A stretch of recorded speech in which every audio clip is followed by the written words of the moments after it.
Okay, this is a quick video review of the Rotor Riot.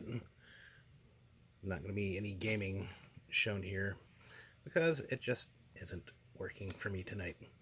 But it does work, and it works fine.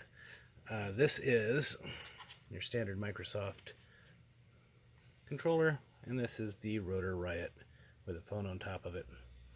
They are, as far as I can tell, body-wise, about exactly the same. Hold on, let's get some light down here. Nope, light will just continually mess up. Alright, never mind. This will be a badly lit video. The button layout is about the same. The sticks feel about the same. I'm going to say the Rotor Riots do not feel quite as nice, but they're not bad. The positioning of the forward triggers, however, I don't know. This doesn't feel quite right on the Rotor Riot, but it doesn't distract me. It's in the right place, but it just, I don't know. You know, once you've been dealing with Xbox controller for long enough, you start thinking that's the way. The Xbox controller is slightly heavier than a base Rotor Riot.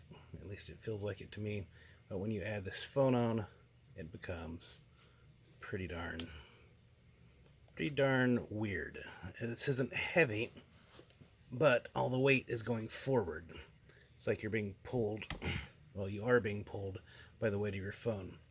There's one thing I noticed immediately when I needed to set this down for a minute. You are going to just be dropping your phone. Alright, another thing I've noticed, this cable.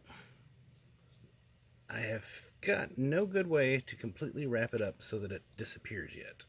Still working on that. I also have not read the manual yet, and I'm not sure exactly what the deal is. Okay, streaming was fine. Send, don't need that. The buttons on both of these feel almost exactly the same to me. I believe there's a small amount of spacing difference between a Microsoft and the Rotor Riot, but I'm not noticing it. I mean, I'm noticing it looking at it, but not in playing. This does feel different. Your D-pad, it doesn't feel bad. It feels like this, I don't know, this large indent here. It's something you notice, but there's no difference in play that I can tell. Positioning's a little bit different. Overall, for a wired controller, I'm enjoying it. I had some problem in the unboxing with this falling out. With my case, it is no longer falling out with my case. I'm not really sure what happened with that, but I can do that with no issue and not have the phone fall out.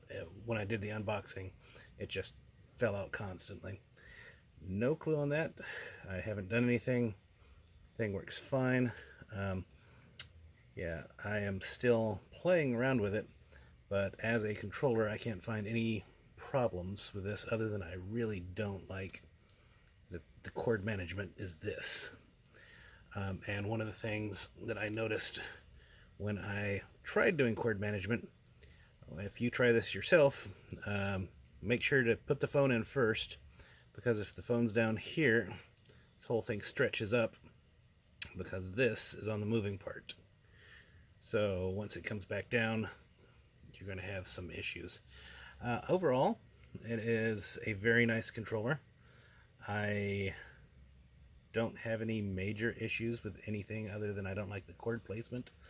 I also do not understand why there are two versions of this with different cables. There's another version that has the MFI cable, and then there's no micro USB cable connection. It seems like they would have just had an adapter in this box.